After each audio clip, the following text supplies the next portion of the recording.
Après 2 semaines avec sa maîtresse, mon mari est enfin venu voir notre fils. L'infirmière le regarda. Votre femme est partie il y a 2 semaines. La première fois que Julian Pierce réalisa que sa femme était partie, il ne se tenait pas dans une salle d'audience, il ne tenait pas de papier de divorce, et il ne pleurait certainement pas la fin de son mariage. Il descendait d'un jet privé à JFK avec une autre femme enroulée à son bras. Le soleil des Caraïbes s'accrochait encore à sa peau. Sa chemise en lin coûteux sentait légèrement l'eau salée et le parfum de luxe. Pendant 2 semaines, il avait ignoré chaque appel téléphonique de la maison. 2 semaines de petits déjeuners au champagne, de plages privées, de croisières au coucher du soleil, et de nuits passées dans une villa qui coûtait plus que ce que la plupart des Américains gagnaient en un an. À côté de lui, Chloé rit en glissant ses lunettes de soleil sur sa tête. Tu sais, taquina-t-elle, si chaque voyage d'affaires ressemblait à ça, je ne me plaindrais plus jamais. Julian eut un sourire suffisant. Alors peut-être que j'en programmerai plus. Elle se pencha et l'embrassa sur la joue sans se soucier de qui voyait.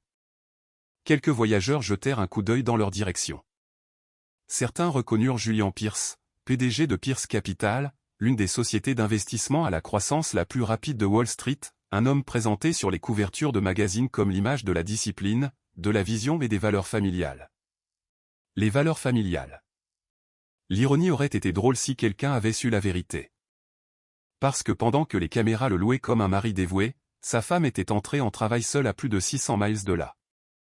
Pas de mari, pas de main réconfortante, pas d'encouragement chuchoté, seulement les lumières fluorescentes de l'hôpital et les infirmières demandant encore et encore, « Le père du bébé est-il en route ?» Elle cessa de répondre après la 3e fois. À l'extérieur du terminal, l'assistant de direction de longue date de Julian, Marcus, ouvrit la portière arrière de l'escalade noire. « Bienvenue à la maison, monsieur. » Les bagages disparurent dans le coffre. Le SUV roula vers Manhattan.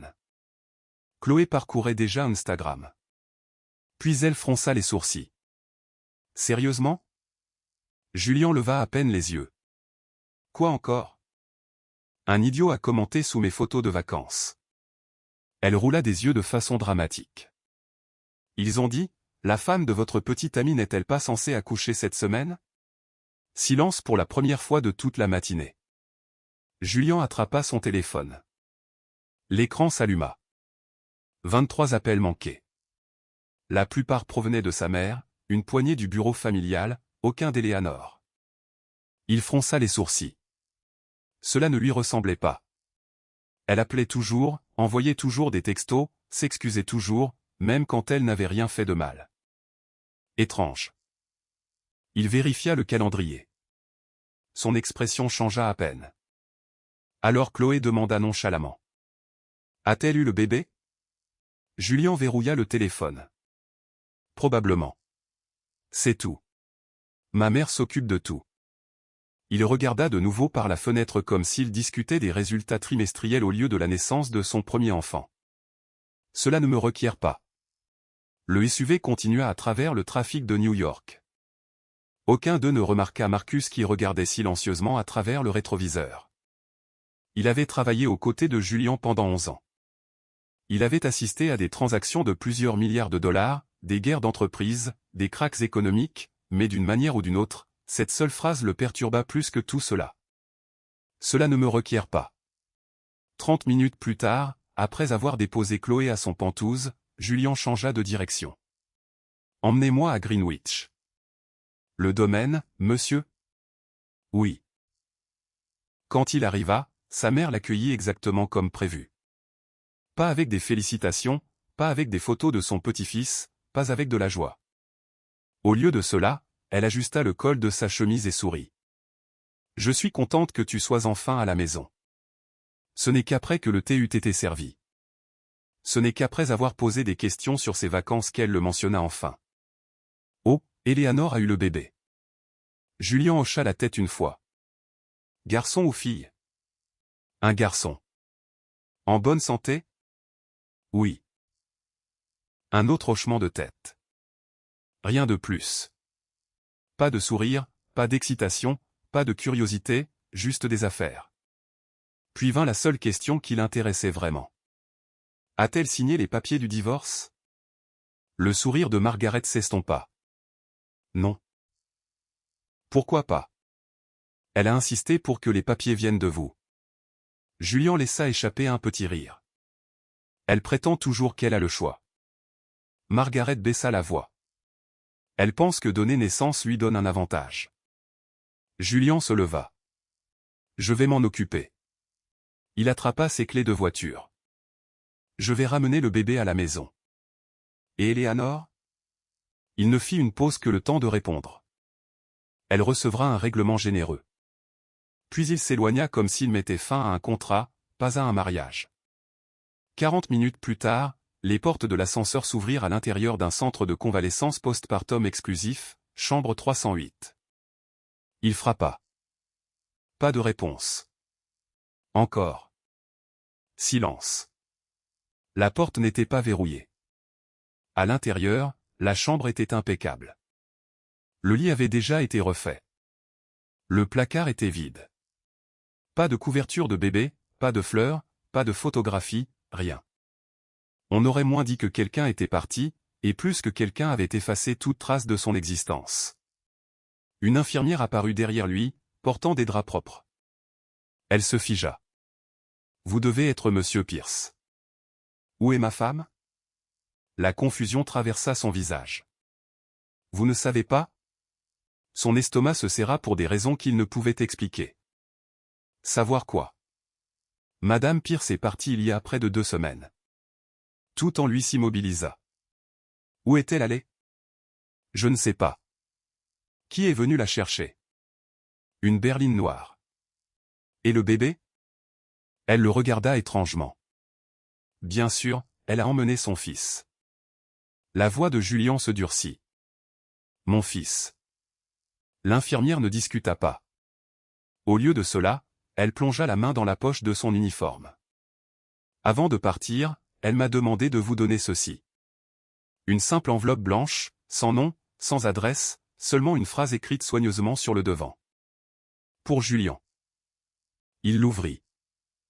À l'intérieur, il y avait les papiers du divorce déjà signés, et en dessous, une petite clé USB, sans explication, juste une autre note manuscrite. Julien, au moment où tu entendras ma voix, tu comprendras enfin pourquoi me perdre a été l'erreur la moins chère que tu n'aies jamais faite. Julien n'ouvrit pas la clé USB. Pas immédiatement. Il la glissa de nouveau dans l'enveloppe, plia les papiers du divorce une fois, et tendit le tout à Marcus. Prends ça. Marcus parut surpris. Monsieur, ne devriez-vous pas au moins? Je m'en occuperai plus tard. Sa voix était plate, clinique, le même ton qu'il utilisait pour approuver des licenciements ou rejeter des offres d'acquisition. Quoi qu'Eleanor ait laissé derrière elle, cela pouvait attendre. Elle attendait toujours pour lui. Alors que Julien retournait vers l'ascenseur, l'infirmière l'appela. Monsieur Pierce. Il s'arrêta sans se retourner. Votre femme est restée ici pendant 8 jours. Silence. Elle a eu des complications après l'accouchement. Il hocha la tête une fois. Je demanderai à mon assistant de régler toutes les factures impayées. L'infirmière le regarda, presque sans voix. Ce n'est pas ce que je voulais dire.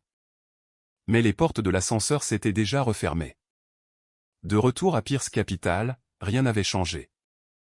Les écrans de trading clignotaient en vert à l'étage de la direction. Les analystes se dépêchaient entre les salles de conférence. Les téléphones sonnaient sans arrêt. Julien entra dans la salle du conseil précisément à 13 heures. Commençons. Personne ne mentionna le bébé. Personne ne mentionna Eleanor. Ils discutèrent des résultats trimestriels, des acquisitions de capital investissement, d'une fusion en attente d'une valeur de près de 300 millions de dollars. Pendant les 4 heures suivantes, Julien fut complètement concentré. Il négocia, questionna, calcula, exactement comme il l'avait toujours fait. Quand la réunion se termina enfin, le président du conseil lui tapa légèrement sur l'épaule. Félicitations. Julien parut confus. Pourquoi? Le bébé. Oh. Il fit un sourire poli. Merci. Rien de plus. En le regardant s'éloigner, un directeur murmura discrètement à un autre, sait-il même la date de naissance de son fils? Eleanor avait l'habitude de plaisanter en disant qu'elle avait épousé Wall Street lui-même. Le marché passait toujours en premier. Les clients venaient en second. Les investisseurs venaient en troisième. Tout le reste se disputait le temps qu'il restait. Quand ils se sont rencontrés pour la première fois 7 ans plus tôt, rien de tout cela ne l'avait dérangé. Julien n'était pas encore riche. Pierce Capital n'occupait qu'un étage de bureau loué à Midtown. Il y avait seulement 12 employés. Il travaillait jusqu'à minuit parce qu'il le devait, pas parce qu'il le voulait. À l'époque, Eleanor admirait son ambition. Elle se souvenait de lui apporter des sandwichs au bureau parce qu'il oubliait sans cesse de manger. Elle se souvenait de l'avoir aidé à relire des présentations pour les investisseurs. Elle se souvenait de rester éveillée à ses côtés pendant qu'il construisait des modèles financiers qui ont finalement convaincu son premier client institutionnel. Chaque fois que Julien la remerciait, il disait toujours la même chose. Un jour, rien de tout cela n'importera. Nous aurons enfin notre vie. Elle le crut à chaque fois. Le succès arriva plus vite que quiconque ne s'y attendait. Un client devint 10. 10 devint 50. Pierce Capital explosa.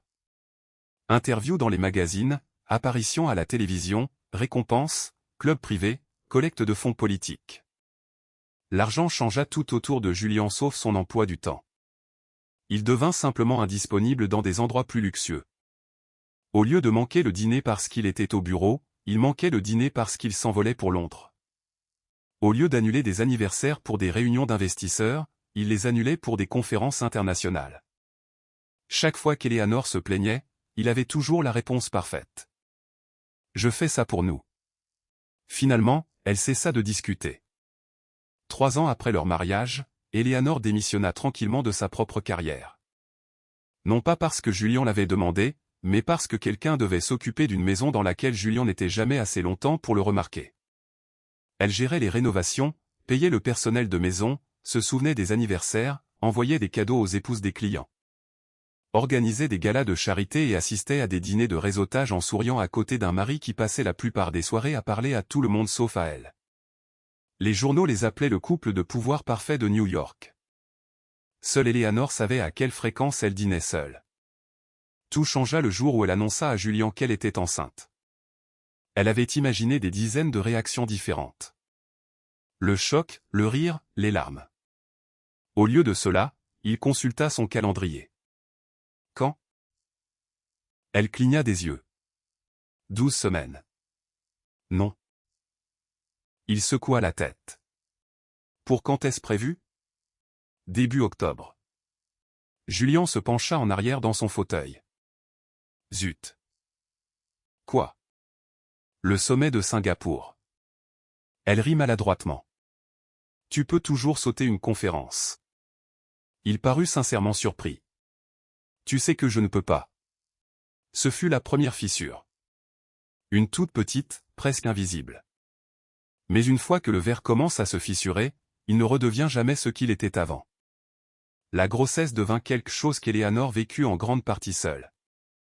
Rendez-vous chez le médecin, échographie, cours de préparation à la naissance. Elle assista à presque tous seule. Julien avait toujours une autre réunion, un autre investisseur, une autre urgence. Chaque fois qu'il parvenait à se montrer, il restait juste assez longtemps pour prendre des photos. Les photos se retrouvaient toujours sur les réseaux sociaux. La famille d'abord. Béni au-delà des mots. Hâte de rencontrer notre fils. Des milliers de personnes cliquaient sur le bouton j'aime. Seule Eleanor savait que ces légendes avaient été écrites par l'équipe des relations publiques de Pierce Capital. Marcus remarquait tout. Les assistants de direction le font toujours. Un soir, en organisant l'agenda de voyage de Julien, il hésita. Monsieur. Quoi? Madame Pierce a un autre rendez-vous vendredi. Je serai à Miami. Je sais. Marcus marqua une pause prudente. C'est l'échographie morphologique. Julien continua de taper. Reportez-le. Marcus baissa les yeux. Monsieur, ce n'est pas vraiment comme ça que fonctionne la grossesse.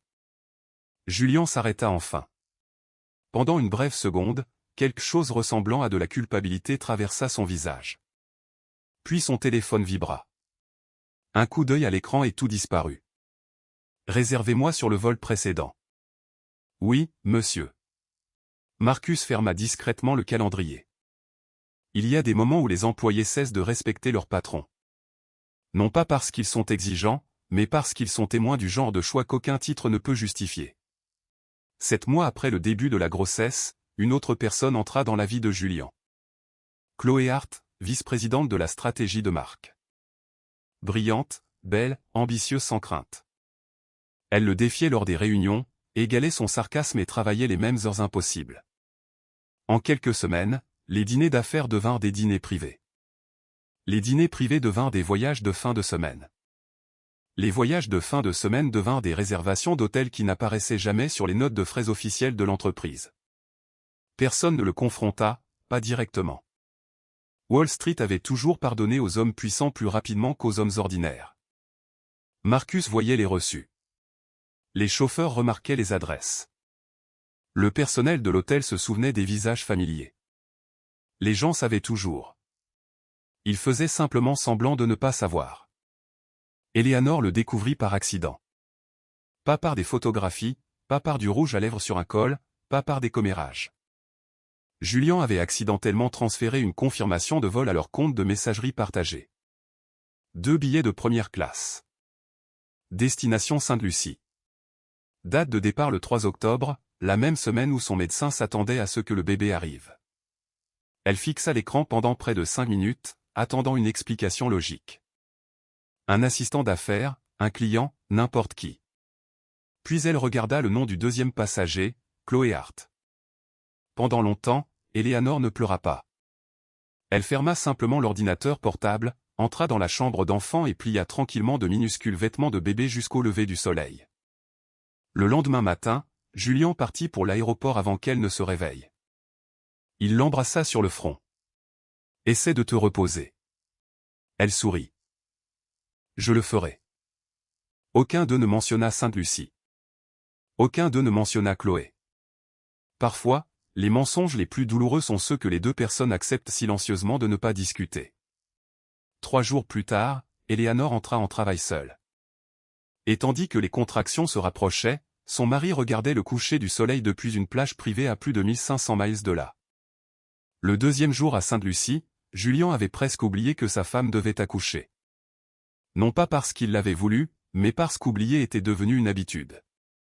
Chaque heure de ses vacances avait été soigneusement conçue pour maintenir la réalité à distance. Bains matinaux, brunch de luxe avec vue sur l'océan, après-midi à bord d'un yacht affrété, cocktail en soirée sous des guirlandes de lanternes se balançant dans la brise tropicale. Chaque fois que son téléphone vibrait, il y jetait à peine un coup d'œil avant de le reposer face contre table. « Le travail ?» demanda Chloé alors qu'ils étaient assis au bord de la piscine à débordement.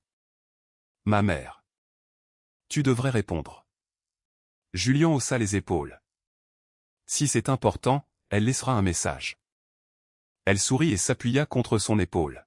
« J'aime cette version de toi. » « Quelle version ? » ? Celle qui se détend vraiment. Il rit. « Je l'ai mérité. » Aucun d'eux ne réalisa qu'à près de 1500 miles de là, Eleanor chronométrait ses contractions avec le chronomètre de son téléphone. La première contraction arriva juste après minuit. Au début, elle pensa que c'était une autre fausse alerte. Son médecin l'avait prévenu que les dernières semaines pouvaient être imprévisibles. Elle respira lentement, se promena dans l'appartement et but un verre d'eau. 20 minutes plus tard, une autre contraction frappa plus fort. Elle regarda le côté vide du lit. Julian était parti depuis 3 jours. La pièce sembla soudain beaucoup plus grande que d'habitude. Elle prit son téléphone. Sa photo de contact les montrait encore tous les deux souriant à un gala de charité l'année précédente. Elle appuya sur appeler, directement sur la messagerie vocale. Elle essaya de nouveau, même résultat. Puis elle envoya un texto. « Je pense que c'est le moment. S'il te plaît, appelle-moi quand tu pourras. » Elle fixa l'écran. Rien. Margaret Pierce répondit à la première sonnerie. Eleanor. Je pense que je suis en travail. Il y eut une brève pause. À quel intervalle ? Environ 15 minutes. Je vais envoyer un chauffeur. Non. Eleanor regarda vers la chambre d'enfant. Je vais appeler un VTC. Absurdité. La voix de Margaret resta parfaitement calme. La voiture de la famille est déjà en route. Exactement 23 minutes plus tard, une berline noire s'arrêta devant la maison de ville. Le chauffeur chargea son sac d'hôpital dans le coffre sans dire grand-chose. À mi-chemin de Manhattan, Eleanor regarda par la fenêtre et demanda doucement. « Est-ce que Julian a appelé ?» Le chauffeur hésita. « Je suis désolé, Madame Pierce. Je ne sais pas. » Elle hocha la tête. « Je comprends. » Ce fut la dernière fois qu'elle demanda. L'accouchement dura près de 11 heures. Assez longtemps pour 3/4 d'infirmières différents. Assez longtemps pour que le médecin demande à plusieurs reprises si quelqu'un de sa famille venait. Assez longtemps pour qu'Eleanor cesse de s'attendre à ce que la réponse change. Quand son fils pleura enfin pour la première fois, elle pleura aussi. Non pas à cause de la douleur, non pas parce qu'elle se sentait abandonnée. Parce que dans ce petit cri, elle comprit soudain qu'elle n'aurait plus jamais le luxe de prétendre que tout allait bien. L'infirmière plaça délicatement le bébé contre sa poitrine. « Il est magnifique. » Eleanor sourit à travers des larmes d'épuisement. « Il ressemble à son père. » L'infirmière regarda autour de la pièce. « Votre mari arrivera-t-il bientôt ?» Eleanor embrassa le front du bébé. « Honnêtement, je ne sais pas. » Le lendemain matin, des photos de Julian apparurent en ligne. Un blogueur d'affaires l'avait repéré en train de dîner sur la plage. Lui et Chloé riaient au petit déjeuner. Le titre se répandit rapidement. Le PDG de Pierce Capital profite d'une escapade tropicale avant de devenir père. Une des plus jeunes infirmières le vit accidentellement en parcourant son téléphone. Elle regarda l'article, puis Eleanor tenant son nouveau-né seul, puis verrouilla doucement son écran. Certaines histoires n'avaient pas besoin de commentaires. Julian vérifia finalement sa messagerie vocale ce soir-là. 27 messages. Il supprima la plupart d'entre eux sans les écouter. Puis l'un attira son attention. Ce n'était pas de sa mère. C'était d'Eleanor. Sa voix semblait étonnamment calme. « Salut, je sais que tu es occupé. Je voulais juste que tu saches que notre fils est là. » Une pause. « Il est en bonne santé. Tu n'as pas besoin de te précipiter pour rentrer. J'ai juste pensé que tu méritais de le savoir. » L'enregistrement se termina. Julian fixa le téléphone un instant. Chloé entra sur le balcon, portant 2 verres de vin. « Tout va bien ?» Il glissa le téléphone dans sa poche. « Oui, rien d'urgent. » Et juste comme ça, il choisit de ne pas rappeler. 3 jours plus tard, Margaret arriva à l'hôpital avec des fleurs qui semblaient assez chères pour décorer le hall d'un hôtel. Elle embrassa légèrement le bébé. Il a les yeux des Pierce. Eleanor sourit poliment.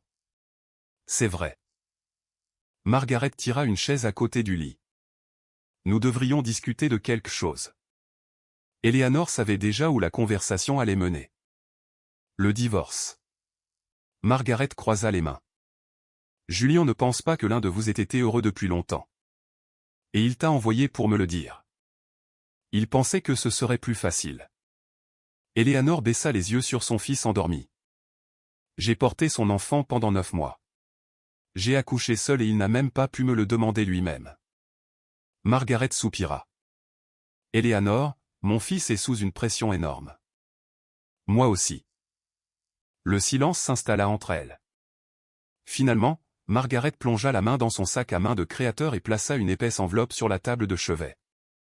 À l'intérieur se trouvaient les papiers du divorce déjà préparés, déjà examinés par les avocats, tout sauf la signature d'Eleanor. Margaret parla doucement, presque gentiment. « Si vous signez maintenant, nous pouvons éviter une attention inutile. » Eleanor ne toucha même pas les papiers. Au lieu de cela, elle posa une seule question. « Julian a-t-il déjà vu son fils ?» Margaret détourna le regard. « Non. » Alors dis-lui ceci. Sa voix resta calme. « Je ne signerai rien tant qu'il n'aura pas regardé son enfant dans les yeux. » Margaret se leva lentement. « Vous rendez cela plus difficile que nécessaire. »« Non, répondit Eleanor. Je le fais participer à la vie qu'il a aidé à créer. » Margaret ramassa son sac à main. « Je le lui ferai savoir. » Alors que la porte se fermait, Eleanor attrapa enfin l'enveloppe. Elle lut chaque page attentivement, non pas une, mais 2 fois. Puis elle remarqua quelque chose d'étrange. Une clause n'existait pas dans l'accord prénuptial qu'elle se souvenait avoir signé des années plus tôt. Elle accordait à Julian un contrôle élargi sur plusieurs comptes d'investissement détenus conjointement. Elle fronça les sourcils. Ce n'était pas standard. Quelqu'un avait discrètement réécrit plus qu'un mariage. Ils avaient réécrit l'avenir. Elle plia les papiers soigneusement et les remit dans l'enveloppe. Pour la première fois depuis son arrivée à l'hôpital, elle ne pensait pas comme une femme au cœur brisé. Elle pensait comme une femme qui venait de découvrir la première fissure dans quelque chose de bien plus grand que l'infidélité. Le lendemain matin, elle passa exactement un appel téléphonique. Pas à Julian, pas à Margaret, pas à un avocat spécialisé en divorce. Elle appela quelqu'un à qui elle n'avait pas parlé depuis près de 8 ans. Quand la personne répondit, Eleanor ferma les yeux. « Papa, j'ai besoin de ton aide. » Le silence remplit la ligne. Puis vint une voix qu'elle ne pensait jamais réentendre. « J'attendais que tu appelles. » L'homme à l'autre bout du fil ne demanda pas qui appelait. Après 8 ans de silence, William Montgomery reconnaissait encore la voix de sa fille. « Où es-tu » demanda-t-il. « À l'hôpital. »« Es-tu blessé ?»« J'ai eu un bébé. » Un long silence suivit. Puis sa voix changea, non pas plus froide, mais plus douce. « Tu as un enfant ?»« Oui. »« Et personne ne me l'a dit. » Eleanor baissa les yeux sur son fils endormi. « Je ne pensais pas en avoir le droit. »« Tu as toujours eu le droit. » Sa gorge se serra. 8 ans plus tôt, elle avait quitté la famille Montgomery avec une seule valise et assez de colère pour durer toute une vie. Elle avait rejeté l'argent de la famille, le domaine gardé, les chauffeurs privés et les attentes qui accompagnaient le fait d'être la fille unique de William Montgomery. Julian avait semblé être l'opposé de ce monde. Il construisait encore Pierce Capital depuis un bureau loué à l'époque. Il travaillait tard, portait des costumes bon marché et parlait sans cesse de créer quelque chose de ses propres mains. Son père l'avait immédiatement détesté. « Il ne t'aime pas » avait prévenu William. « Il aime la version de lui-même qu'il voit à travers tes yeux. » Eleanor l'avait qualifié de contrôlant.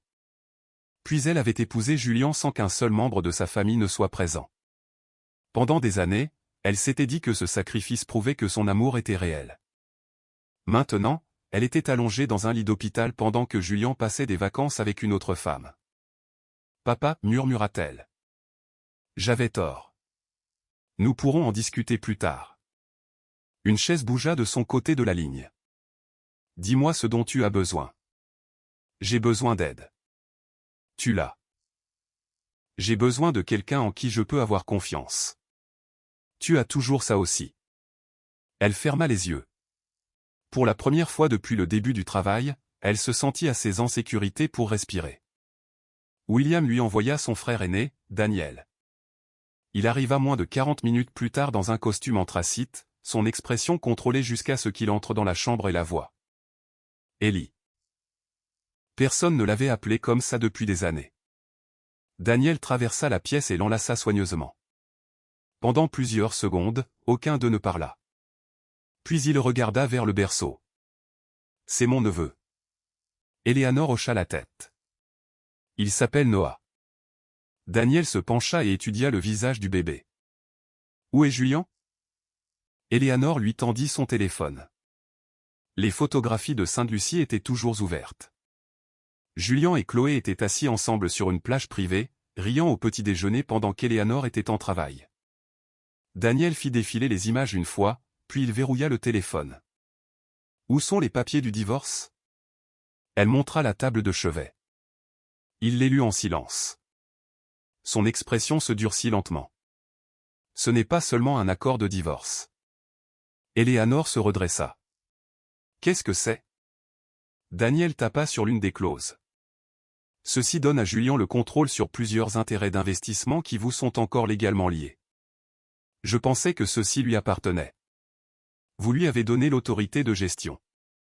Vous n'avez jamais transféré l'intérêt sous-jacent. Alors pourquoi a-t-il besoin de ma signature maintenant? Parce que quelqu'un a découvert que ses actifs sont toujours liés à votre nom. Eleanor sentit une pression froide s'installer dans sa poitrine. Daniel tourna une autre page. Si quelque chose au sein de Pierce Capital est surendetté ou incorrectement déclaré, ils essaient peut-être d'attacher votre approbation à cela avant de vous retirer. La visite de Margaret prit soudain tout son sens. La voix douce, la pression, la promesse que signer rendrait tout plus facile. Ils n'essayaient pas seulement de mettre fin à son mariage, ils essayaient de la laisser avec une partie des dommages. « Peux-tu les arrêter » demanda-t-elle. Daniel sortit son téléphone. « Je peux les ralentir. » En quelques minutes, il contacta l'avocat de la famille et plaça des restrictions temporaires sur les comptes liés à Eleanor.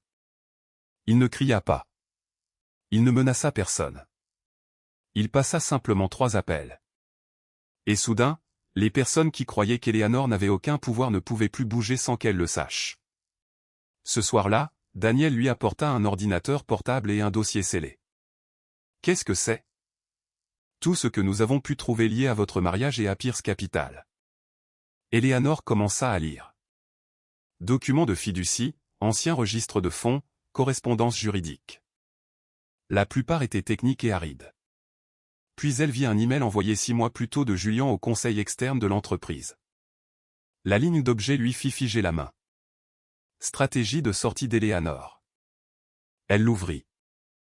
Julian avait demandé à quelle vitesse sa femme pouvait être retirée de la structure d'investissement liée à la famille après la naissance de leur enfant. L'avocat avait répondu, une fois l'héritier livré, le risque de réputation devrait être gérable. Eleanor lut la phrase 2 fois. Pas bébé, pas fils. Héritier.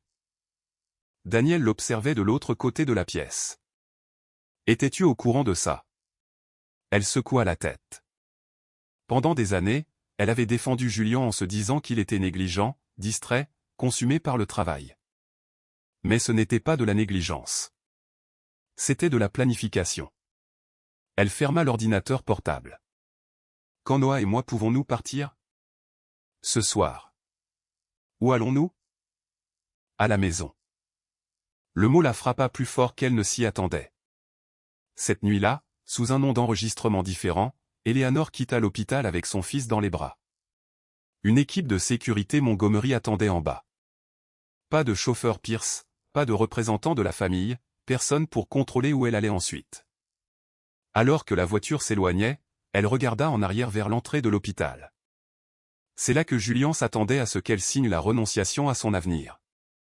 Au lieu de cela, c'est devenu l'endroit où elle l'a repris. Daniel était assis à côté d'elle. « Que veux-tu faire maintenant ?» Eleanor baissa les yeux sur Noah. « D'abord, je veux le divorce. » Et après ça, elle pensa à l'email, à la clause cachée, aux photos de vacances. Puis elle répondit doucement. « Je veux la vérité sur Pierce Capital. » Daniel hocha la tête. Cette vérité pourrait détruire Julian. Eleanor regarda les lumières de la ville. Non, sa voix était calme. Ce qu'il a construit le détruira. Elle avait passé des années à protéger Julian des conséquences de ses choix. Cette protection prenait fin ce soir. Julian ne retourna à New York que 4 jours après qu'Eleanor eut quitté l'hôpital. À ce moment-là, il croyait que le plus difficile serait de la convaincre de signer les papiers du divorce.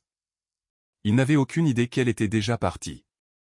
Quand il déverrouilla la porte d'entrée de leur maison de ville, le silence sembla étrange. Habituellement, la station de jazz préférée d'Eleanor jouait doucement dans la cuisine. L'odeur de café frais persistait le matin. Il y avait toujours un signe que quelqu'un vivait réellement là. Aujourd'hui, rien. Il monta à l'étage. La chambre d'enfant était vide. Pas de berceau, pas de couverture, pas de babyphone. Même la photo d'échographie encadrée avait disparu de l'étagère. Son téléphone sonna. C'était sa mère. « L'as-tu trouvé ?» demanda Margaret. « Non. Je pensais qu'elle attendrait. » Julian fronça les sourcils. Elle n'a nulle part où aller. Margaret ne répondit pas immédiatement. Je n'en serais pas si sûr. Pour la première fois, un léger sentiment de malaise s'installa en lui. Le lendemain matin, Julian arriva à Pierce Capital, s'attendant à une autre journée de travail ordinaire. Au lieu de cela, Marcus l'attendait déjà devant son bureau. « Vous avez des visiteurs. » Je ne me souviens pas d'avoir programmé quelqu'un. Ils n'ont pas demandé de rendez-vous. Marcus lui tendit une carte de visite. Daniel Montgomery, directeur des investissements, Montgomery Group. L'expression de Julien changea. Que veut-il? Il a dit que vous le découvririez en personne. Daniel se tenait près de la fenêtre de la salle de conférence quand Julien entra. Les deux hommes ne s'étaient rencontrés qu'une seule fois des années auparavant. Aucun n'avait apprécié l'autre. Julien força un sourire. Ça fait longtemps. Daniel ignora la salutation. Je suis ici au nom d'Eleanor. Alors, elle se cache derrière sa famille maintenant. Non. Daniel plaça calmement un dossier sur la table. Elle se protège. Julien l'ouvrit.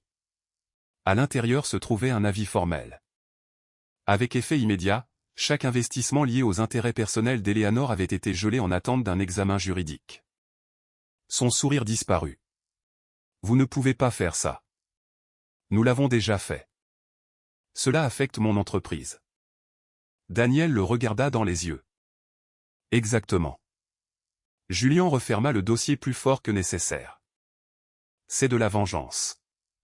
Non, répondit Daniel d'un ton égal. Cela s'appelle la diligence raisonnable. Pour le reste de la journée, Julien quitta à peine son bureau. Son service juridique confirma que l'avis était valide. Plusieurs transactions en attente durent être retardées. 2 prêteurs demandèrent une documentation supplémentaire. Rien de catastrophique. Pourtant, le moment n'aurait pas pu être pire.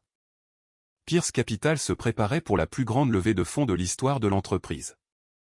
Même un petit retard pouvait coûter des millions. Julien appela finalement Eleanor, directement sur la messagerie vocale. Il essaya de nouveau. Bloqué. Il fixa l'écran, incrédule. Elle ne l'avait jamais bloqué auparavant. Jamais. Ce soir-là, il se rendit au domaine des Montgomery. D'immenses portes en fer se dressaient entre la route et le manoir au-delà. Un garde de sécurité sortit avant même que Julien n'atteigne l'entrée. « Je suis ici pour voir Eleanor. »« Je suis désolé, monsieur. Elle ne reçoit pas de visiteurs. »« Je suis son mari. » Le garde ne réagit pas. « Veuillez faire demi-tour avec le véhicule. » Julien sentit la colère monter. « Vous ne pouvez pas m'empêcher de voir ma propre femme. » Un deuxième garde s'approcha. Aucun des 2 hommes n'avait l'air agressif. Aucun ne bougea. Ils attendirent simplement. Pour la première fois depuis des années, Julien réalisa que son titre ne signifiait absolument rien en dehors de sa propre entreprise. Il repartit sans l'avoir vu. À l'intérieur du domaine, Eleanor regarda sa voiture disparaître à travers les caméras de sécurité. Daniel se tenait à côté d'elle. « Veux-tu lui parler ?» Elle secoua la tête. S'il voulait parler, il a eu des années. Daniel ne discuta pas. Il éteignit simplement le moniteur. 3 jours plus tard, un autre problème atterrit sur le bureau de Julien. Un investisseur institutionnel majeur reporta la signature d'un accord de financement. L'explication était brève, en attente de clarification concernant les informations sur la propriété. Julien appela immédiatement l'investisseur. Nous travaillons ensemble depuis 6 ans. C'est vrai. Alors, qu'est-ce qui a changé? Une pause. Des questions. Quelles questions? Le genre de questions qui apparaissent lorsque les avocats commencent à geler des actifs. L'appel se termina poliment, mais le message était sans équivoque. La confiance s'effritait. Cet après-midi-là, Chloé entra dans le bureau de Julien avec du café. Tu as à peine dormi. Je suis occupé. Elle posa la tasse sur son bureau. Cette situation avec Eleanor. Ne peux-tu pas simplement la régler? J'essaie. Elle hésita. Peut-être que tu devrais t'excuser. Julien leva les yeux. Pourquoi? Chloé cligna des yeux. Tu as disparu pendant qu'elle accouchait. Et alors? Le seul mot la stupéfia même elle. Pour la première fois depuis le début de leur liaison, Chloé vit quelque chose qu'elle n'avait pas voulu reconnaître. Julien ne négligeait pas seulement les gens. Il croyait sincèrement qu'il resterait toujours. De l'autre côté de la ville, Eleanor était assise dans la bibliothèque de son père, lisant les rapports financiers que Daniel avait rassemblés. Elle ne cherchait plus la vengeance. Elle cherchait des réponses. Un rapport attira son attention. Plusieurs transactions avaient été approuvées en utilisant des entités d'investissement liées à sa fiducie d'origine. Elle fronça les sourcils. Je n'ai jamais autorisé cela. Daniel hocha la tête. C'est pourquoi nous avons tout gelé. Elle ferma lentement le dossier. Julien ne se rend peut-être même pas compte de ce qui se passe. Peut-être, répondit Daniel. Mais quelqu'un à l'intérieur de Pierce Capital le sait certainement. Eleanor regarda vers la fenêtre. Pour la première fois, elle commença à se demander si Chloé avait jamais été le vrai problème, ou simplement la distraction cachant le jeu de quelqu'un d'autre. À ce moment précis, le téléphone de Daniel vibra. Il jeta un coup d'œil à l'écran, puis regarda Eleanor. Les experts comptables judiciaires ont trouvé quelque chose. Quoi? Daniel prit une lente inspiration. Ce n'est plus seulement votre mariage qui est en danger. Il fit glisser le rapport sur la table. On dirait que quelqu'un a déplacé de l'argent via Pierce Capital depuis plus de 2 ans. Et la signature de Julien apparaît sur chaque autorisation. Julien refusa de croire le rapport. Il doit y avoir une erreur. Son directeur financier resta silencieux. La salle de conférence semblait inhabituellement froide. Sur l'écran derrière eux se trouvaient des dizaines de transactions que les enquêteurs avaient signalées. Chaque virement avait été approuvé sous l'autorité exécutive de Julien. Chaque approbation portait sa signature numérique. Je n'ai jamais autorisé ces paiements, dit Julien. Le directeur financier parla enfin. Les signatures sont valides. Alors quelqu'un a utilisé mes identifiants. Possiblement. Trouver qui? Nous essayons. Pour la première fois depuis la création de Pierce Capital, Julien réalisa quelque chose de terrifiant. Il n'était plus en contrôle total de sa propre entreprise. De l'autre côté de la ville, Eleanor rencontra Daniel et l'équipe d'experts comptables judiciaires. Des boîtes de documents financiers couvraient la table de conférence. L'enquêteur principal montra un organigramme. L'argent n'a pas été volé en une seule fois. Il a été déplacé en petites quantités au fil du temps. Daniel croisa les bras. Pour que personne ne remarque. Ils ont remarqué. L'enquêteur regarda directement Eleanor. Ils ont simplement supposé que les transactions avaient l'approbation de la direction. Il fit glisser un autre dossier sur la table. Ce compte a reçu la plupart des virements. Eleanor fronça les sourcils. Le nom de l'entreprise ne lui disait rien. Qu'est-ce que c'est? Une société de conseil. À qui appartient-elle? L'enquêteur prit une lente inspiration. Sur le papier, à personne. En réalité, il ouvrit un autre document. Le bénéficiaire effectif a finalement été révélé. Margaret Pierce. La pièce tomba dans le silence. Eleanor regarda Daniel. Donc, ce n'était pas Chloé? Daniel hocha lentement la tête. Non. Ça a commencé bien avant l'apparition de Chloé. Cet après-midi-là, Daniel prit une décision. Nous informons le conseil d'administration. Eleanor hésita. Si cela devient public, ça va. Daniel l'interrompit doucement. La seule question est de savoir si la vérité les atteint avant les rumeurs. Elle hocha la tête. Pour une fois, laissons la vérité passer en premier. La réunion d'urgence du conseil d'administration fut programmée pour le lendemain matin. Julien dormit à peine. Margaret non plus. Mère et fils passèrent la majeure partie de la nuit à appeler des avocats, des conseillers en relations publiques, des banquiers, quiconque pourrait contenir les dégâts. Au lever du soleil, ils avaient une stratégie. Tout nier. Retarder l'enquête. Gagner du temps. Cela avait fonctionné auparavant. Cela ne fonctionna pas cette fois. Chaque membre du conseil avait déjà reçu le rapport d'expertise comptable avant d'entrer dans la pièce. Personne ne sourit. Personne n'échangea de conversation décontractée. Le président ouvrit la réunion sans cérémonie. Nous allons commencer immédiatement. Il se tourna vers Julien. Avez-vous autorisé ces transactions? Non. Pouvez-vous expliquer pourquoi votre signature apparaît sur chaque approbation? Je crois que quelqu'un a accédé à mes identifiants. Le président hocha la tête. Nous avons envisagé cette possibilité. Il appuya sur un bouton sur la table de conférence. Un autre document apparut à l'écran. Journaux de sécurité. Chaque approbation avait été effectuée depuis le bureau de Julien en utilisant sa connexion biométrique les jours où il était physiquement présent. Julien sentit la pièce se refermer sur lui. Je ne me souviens pas avoir signé cela. Un directeur prit enfin la parole. Ne pas se souvenir n'est pas la même chose que ne pas l'avoir fait. Puis les portes de la salle de conférence s'ouvrirent. Tout le monde se retourna.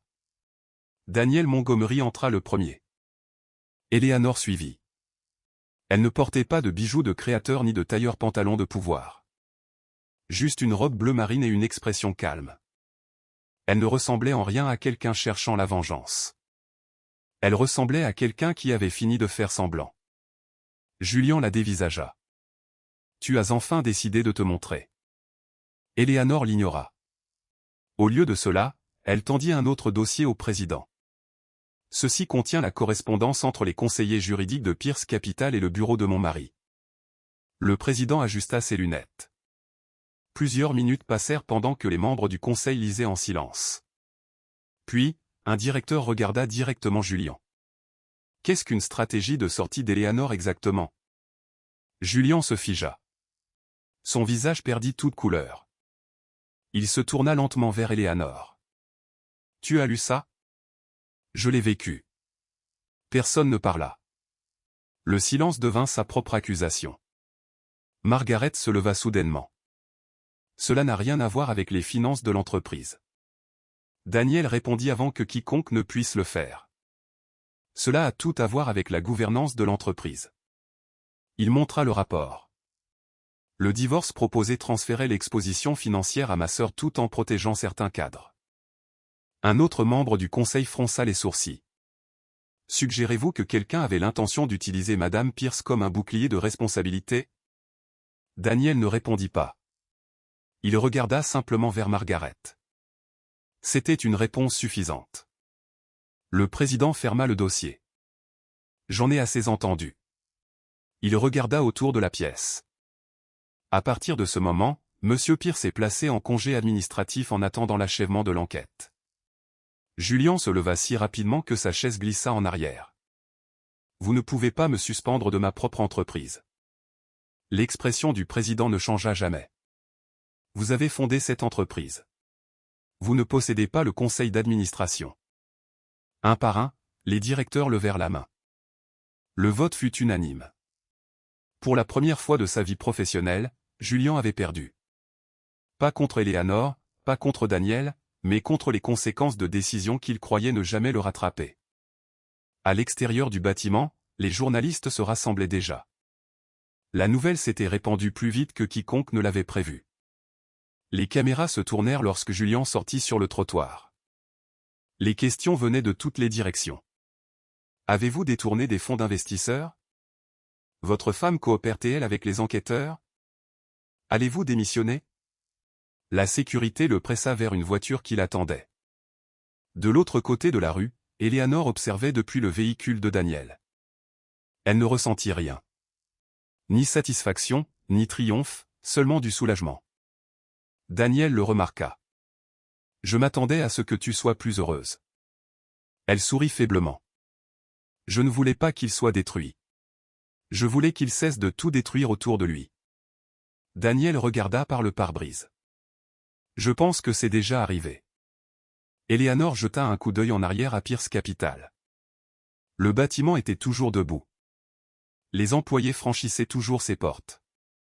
Les affaires continueraient. Une seule chose avait changé. L'illusion avait disparu. Alors qu'il s'éloignait, le téléphone de Daniel sonna. Il écouta moins d'une minute avant de mettre fin à l'appel. Et maintenant, demanda Eleanor. Les enquêteurs viennent d'interroger Grant. Qu'a-t-il dit? Daniel la regarda attentivement. Il a admis que quelqu'un lui avait ordonné de garder le silence. Eleanor fronça les sourcils. Qui? Daniel lui tendit la déclaration préliminaire. Elle lut la dernière ligne 2 fois. L'ordre n'était pas venu de Julien. Il n'était pas venu de Chloé. Il venait directement de Margaret Pierce. Et selon Grant, Julian n'avait jamais été au courant. 3 semaines plus tard, l'enquête était terminée. Les résultats étaient exactement ce que le conseil avait craint. Margaret Pierce avait discrètement créé un réseau de sociétés de conseil qui facturait Pierce Capital pour un travail qui n'avait jamais été effectué. Les paiements avaient été approuvés en utilisant l'autorité exécutive de Julian. Certaines approbations avaient été signées par lui. D'autres avaient été insérées dans des paquets de documents mélangés à des contrats légitimes. Il n'avait pas remarqué. Les enquêteurs parvinrent à une conclusion simple. Julian n'avait pas conçu le stratagème, mais il avait permis un environnement où personne ne remettait en question ses décisions, pas même lui-même. Cet échec lui coûta tout. Le conseil accepta sa démission avant que les régulateurs fédéraux ne s'impliquent. Margaret démissionna le même jour. Aucun d'eux ne quitta le bâtiment par l'entrée principale. Grant témoigna devant le comité d'examen interne. Il admit que Margaret lui avait ordonné de garder le silence chaque fois que des transactions inhabituelles apparaissaient. Si Julian posait des questions, dit Grant, on m'avait dit de dire que le service financier avait déjà tout vérifié. Pourquoi ne l'avez-vous pas signalé? Grant baissa la tête. J'avais peur de perdre mon emploi. Le président du comité hocha la tête. La peur explique votre silence. Elle ne l'excuse pas. Grant ne discuta jamais. La vie reprit son cours beaucoup plus rapidement qu'Eleanor ne s'y attendait. Le divorce fut finalisé sans bataille judiciaire. Elle ne demanda rien au-delà de ce qui lui appartenait légalement. Pas d'interview publique, pas d'apparition à la télévision, pas de tentative d'embarrasser Julian. Elle voulait la paix, pas les gros titres. Elle et Noah restèrent au domaine des Montgomery tout en reconstruisant une vie qui ne dépendait plus des promesses de quelqu'un d'autre. Certains matins, elle se promenait dans les jardins en poussant la poussette de Noah. D'autres matins, elle prenait le petit déjeuner avec son père, parlant de choses ordinaires qui leur avaient manqué pendant près d'une décennie. Lentement, la distance entre eux disparut. Un après-midi, William sourit de l'autre côté de la table. « J'ai passé des années à attendre que tu rentres à la maison. » Eleanor regarda Noah, riant dans sa chaise haute. « Je crois que je l'ai enfin fait. » Pierce Capital survécut. Le conseil nomma un PDG par intérim. De nouvelles procédures de conformité furent introduites. Des audits indépendants devinrent obligatoires. L'entreprise perdit de l'argent. Elle perdit du prestige, mais elle ne s'effondra pas. Des centaines d'employés conservèrent leur emploi. Eleanor en était reconnaissante. Aucun d'entre eux ne méritait de payer pour des choix qu'ils n'avaient jamais faits. Près de 2 mois après la fin de l'enquête, Julian demanda une dernière réunion. Daniel demanda à Eleanor si elle voulait refuser. Elle y réfléchit, puis secoua doucement la tête. Une conversation, pas plus après ça. Ils se rencontrèrent dans un petit café surplombant la rivière Hudson. Pas de journaliste, pas d'avocat, pas de sécurité. Julian semblait plus âgé qu'elle ne s'en souvenait, non pas à cause du temps, mais parce que la certitude avait disparu de son visage. Pendant un long moment, aucun ne parla. Finalement, il rompit le silence. Je sais que des excuses ne changeront rien. Non, en effet. Il hocha lentement la tête. Je pensais que le succès signifiait ne jamais ralentir. Je me suis dit que tout ce que je faisais était pour notre avenir. Eleanor remua son café. Quelque part en chemin, notre avenir est devenu ton excuse. Julian baissa les yeux. Je ne savais pas ce que ma mère faisait. Je te crois. Sa tête se releva de surprise. Vraiment? Oui. Elle le regarda calmement dans les yeux. Mais tu as quand même choisi de ne pas voir ce qui se passait juste devant toi. Il ne discuta pas car elle avait raison. Il n'avait pas remis en question les dîners manqués, les visites solitaires chez le médecin, les appels téléphoniques sans réponse, les vacances, ou les papiers du divorce. Il avait accepté chaque raccourci parce que cela rendait sa propre vie plus facile. J'ai perdu mon entreprise, dit-il doucement. Tu as perdu bien plus que ça, répondit Eleanor. Tu as perdu les gens qui te faisaient confiance. Les mots restèrent entre eux, lourds, impossibles à nier. Après un moment, Julian plongea la main dans la poche de son manteau et posa quelque chose sur la table. Une toute petite paire de chaussettes de bébé tricotées en bleu. Je les ai achetés avant le voyage. J'ai oublié de les emballer. Eleanor les regarda pendant plusieurs secondes, puis les repoussa doucement. Noah a tout ce dont il a besoin. Julien hocha la tête. Je m'en doutais. Il se leva. Je ne te dérangerai plus. Alors qu'il se tournait pour partir, Eleanor parla une dernière fois. J'espère qu'un jour tu deviendras le père qu'il mérite. Julien s'arrêta de marcher. Sans se retourner, il répondit doucement, je l'espère aussi. Puis il disparut dans la foule de l'après-midi.